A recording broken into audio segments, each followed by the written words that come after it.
This is Lucy. And this is Entropy, back again. Um, we're going to be talking about mythology and how it's reflected in our everyday lives. And for me, I've sort of talked about this in my Facebook, so some of you will already be familiar with this. So here we go. There is truth in mythologies and legends. There are not just fairy tales to be pushed to the side and ignored. We can learn a great deal from them. We have gods and men warring against each other, angels against demons, etc. Mythology is a reflection showing what is going on within and around us and with each other. Mythology can often be taken in a secular view, can be looked at as what is going on here on the secular level, here on Earth, within politics. Of course, all of these religious institutions deal with politics regardless of what they say. They are heavily involved in it. A matter of fact, there is many who believe, and history really bears this out, that civilization was created entirely to keep those who are in power, and of course those who were in power before civilization were the priest class. So I'm going to be looking at a more secular view as below, you might say, and I'm going to start with looking at an ancient Egyptian god named Set, and how the experiences that were going on within the political structure of Egypt were reflected in their mythology. Set was considered the patron of winds, storms, chaos, evil, darkness, strength, war, conflict, and Upper Egypt. As his story begins, we see him simply as the sort of god of the darkness, but not equating darkness with evil, simply as 12 hours of night follow 12 hours of day, simply a balance for the daytime, which is pretty much the way that I look at what people look at dark arts or darkness. It is used and is maintained, the chaos being the balance to order. I'll be reading from a website here. Egypt, the gods of ancient Egypt, Set. This is toregypt.net. Now, in early times, Set was worshipped as the god of wind and desert storms, and prayed to that he would grant the strength of the storms to his followers. Although he was always a dark and moody god, he was believed to be the ally of his brother and sister Osiris and Isis, the counterpart to his sister wife Nephthys, and the defender of their father Ra. So you see at the beginning, he's just worshipped just like any other god. His personality traits may not be, someone that you might want to have over for a beer or anything, but he was definitely worshipped as a god and revered as such. Now, continuing on this site, it says, but somewhere along the line, the view of Set changed. He became a god of evil in eternal conflict with the gods of light, and especially with Horus, the son of Osiris. Set became identified with his former enemy, the serpent Epip, by the 26th dynasty, Set was a major antagonist and embodiment of evil for the Egyptians. And it says why this change came about is unknown. Well, it's a political change. I'll get into that from another website. I think that this story of Set and the priest of Set is well reflected in the way that Lucy and I and others like us are treated. Because the thing is, Christians want to talk about how they're persecuted, and Christians want to talk about how the Illuminati are in control and whatnot. Well, it's not very difficult to figure out who's in control, because their God is the God of the world. And Christians, you outnumber anyone on this planet 2-1. And that's just Muslims. That's Muslims. The third largest, I believe, is Hindu. And you outnumber them 3 or 4-1. Christians, you are the majority on this planet. So let's stop this nonsense about how you're persecuted. The thing is, if you want to know who's in control in any civilization, all you have to do is look at the priest class and look at who they worship and who the majority of the world worships with them, or the majority of the state, depending. Of course, now it's a worldwide thing. So, this absolute nonsense that somehow Christians, some cabal behind the scenes is actually in control, and you're not, foolishness. Now, to go a little bit into the history, here's another website, landofthepyramids.org. This describes what happened in a very simplified way. Early Egyptian mythology about Set. In early Egyptian mythology, Set was the brother of Horus. Set was the patron of Lower Egypt, and Horus protected Upper Egypt.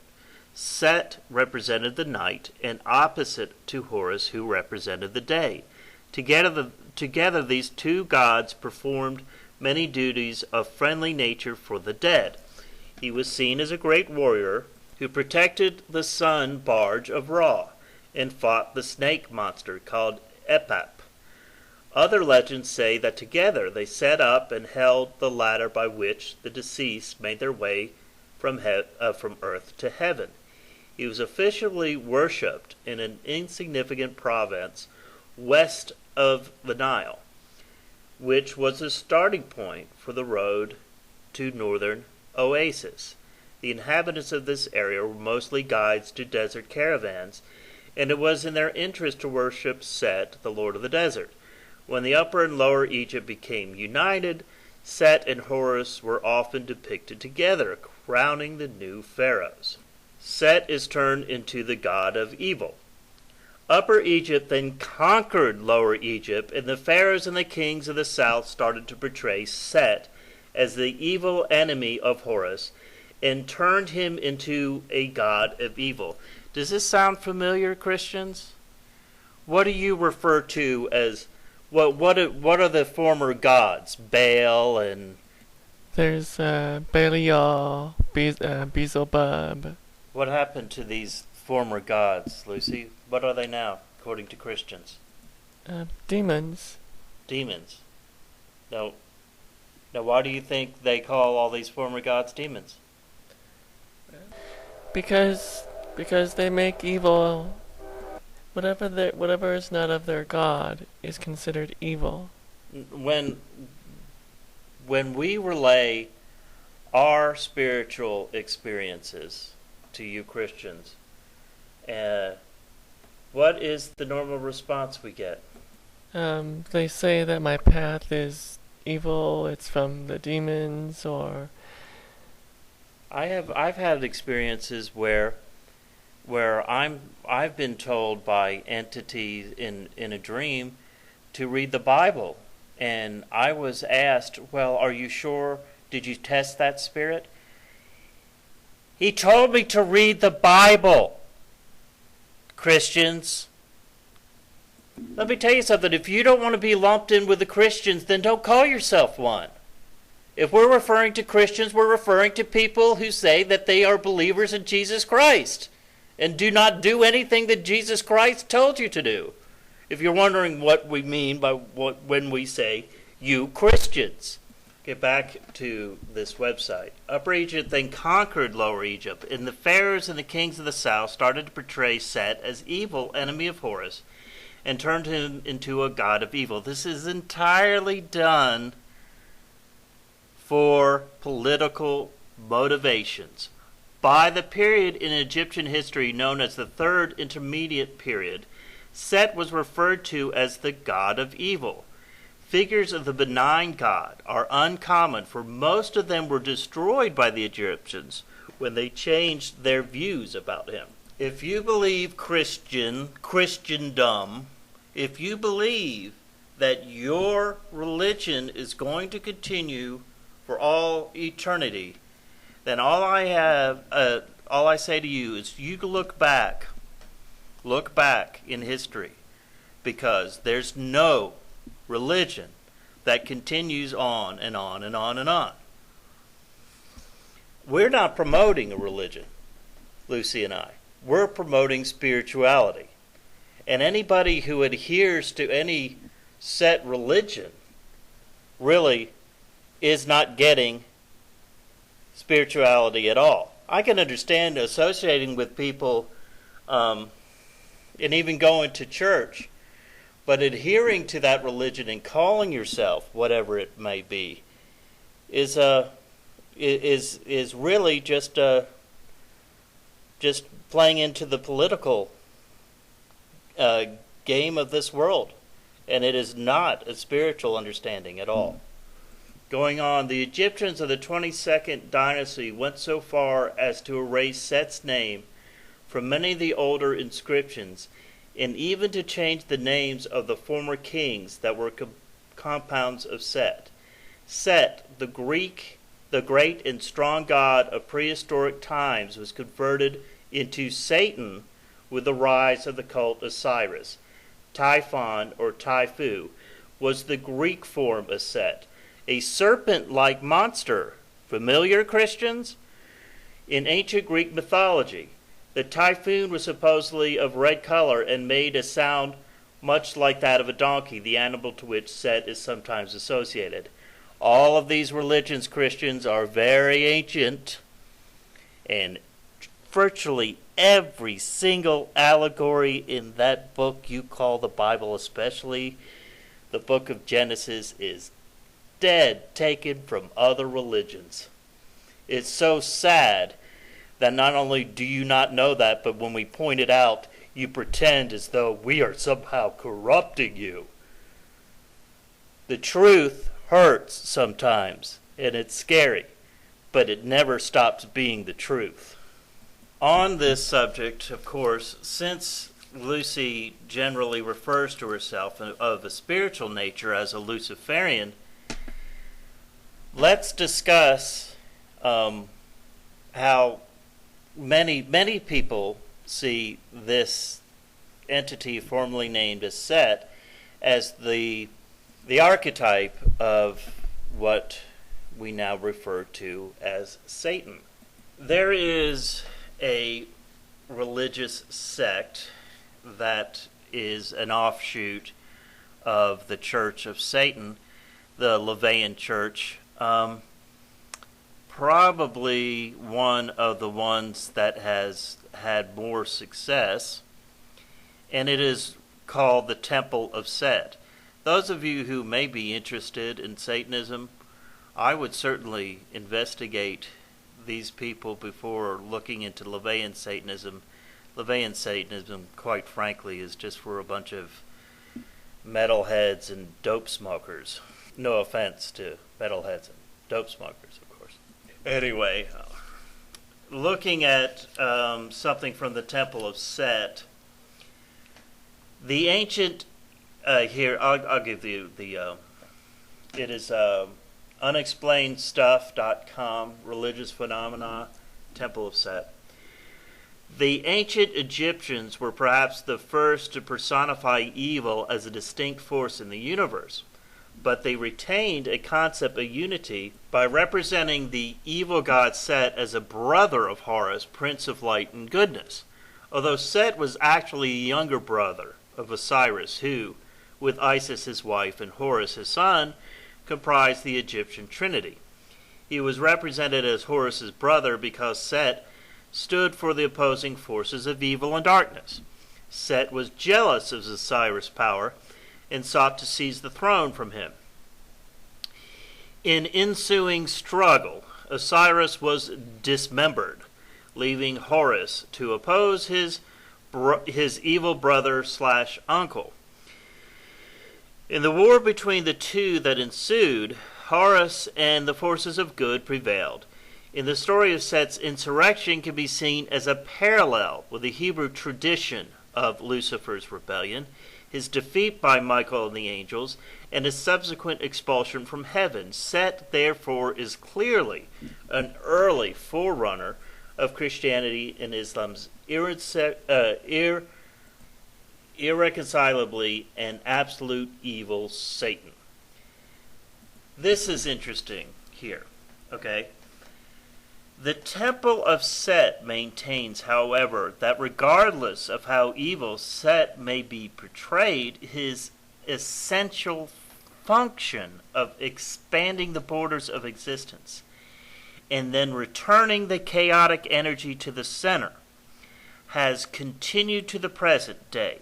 In the temple cosmology, Set stands separate and apart from the forces of the natural universe. Let's say that you Christians who believe this are correct when they say that eventually Satan will be conquered and cast into the fiery pit. Then, Christians, what exactly is going to balance out your God anymore? What is going to keep him from becoming a dominant tyrannical force, a dominant tyrannical being? And the thing is, he already is to you Christians. That doesn't mean that he needs to be to everyone. And without that balance, and it's getting out of balance in your favor, and therefore karma will balance it back out again. And I will say, with regards to karma, the same thing I hear so much from so many religious Christians, and that is, I don't care if you don't believe in karma. Karma is real, and you will see it coming, and it's about to bite you right in the you-know-where. What you sow, you shall reap. Exactly, that's karma. It's in the Bible as well. These ancient gods, and since this is running long, perhaps we won't go into as many in this as we were going to. Perhaps this will be just mostly about Set and how that is reflected in the story of Lucifer. Lucy has been involved and interested for some time in the Urantia book, which we have been discussing, and we have even done this Lucifer Satan Manifesto. If you haven't checked that out, please do. That is an interpretation of the Urantia book, folks. I am a trained actor, so sometimes I'm just acting, but the thing is, it doesn't take much to bring out that anger towards the people that merit that anger. But as Lucy was saying before, not only are these things reflected in the past, but they're reflected in the present and the future as well. Things work in cycles. So because a story is allegorical does not necessarily mean it's not based in something that actually happened. Yes, that is exactly right. Some may believe that these ancient stories told truth that happened in the past. I would say in some stories it's not necessarily telling a past event, but a future event. So some of these ancient stories may not necessarily be telling about something from the past, but could be even happening now or the future. And things happen historically cyclically. So these things could have happened in the past and are going to happen in the future as well. So this is where myth becomes reality. Some of you have heard about this before, but this is something I wrote down just recently. So here it goes. What I want to say here is that I see the, quote, Lucifer rebellion, unquote, as an allegory of my own life. So many things regarding this spirit, not just in the Urantia book, are a mere reflection. Someone who rebels against the despotic system, gods. Someone who stands for freedom, who gives the fire of knowledge to humanity, yet suffers or is persecuted for it. Strange thing is, people say science fiction has a way of coming true, but maybe this is where myth becomes reality. Since I became more aware of the changes in 2012, many things have been manifesting much faster. So many synchronicities. Thoughts are things, that's for sure. Maybe some of these some of these myths were not telling of the past, but the future. But then again, as above, so below. You don't even have to believe in an entity named Lucifer in order to believe in this Luciferian doctrine spirit, because the thing is, the very things that our founding fathers were supposedly out there fighting for is the exact same thing that especially Lucy has been talking about for years now, and that is this Luciferian idea. The only Luciferian agenda out there is freedom and liberty. And I don't think anybody out there is against that except for the people who are in control of this world. The political forces that be will keep you under their thumb as best they can, whether that's, feeding you a story that if you believe in liberty and some kind of freedom from this tyrant that they call God, that somehow makes you evil. Anyway, there's a lot of mythological figures actually that we could be doing. I think this was a good start with Seth. I don't know if we're going to continue this. I guess it'll depend on what kind of attention it gets from you, what kind of reception it gets for those who see this video. But we have discussed it a little bit. We can discuss even more. There's certainly more mythological figures that stand for this same sort of Luciferian type liberty, freedom type consciousness. And that's all we're talking about. And Lucy and I don't believe in the structure of government very strongly. If a government exists, it should be there, as our forefathers said, for the people, and shouldn't be there just to protect those who are in control. Of course, that's generally what they do anyway. But we do preach for freedom and liberty, and that is something that is frowned upon by those forces of evil out there who want to keep you down under their thumb, whether that be the government or whether that be the church. This is what is the Lucifer spirit. So when you have this rebellion going on, this is what you see in the story, and this is what you see now. So as above, so below, type of thing. Right. Yeah. As above, so below. So we're gonna wrap this up here. It's running a little long again. So this is entropy 666. This is Lucifera. You all have a good evening and a nice weekend. Night.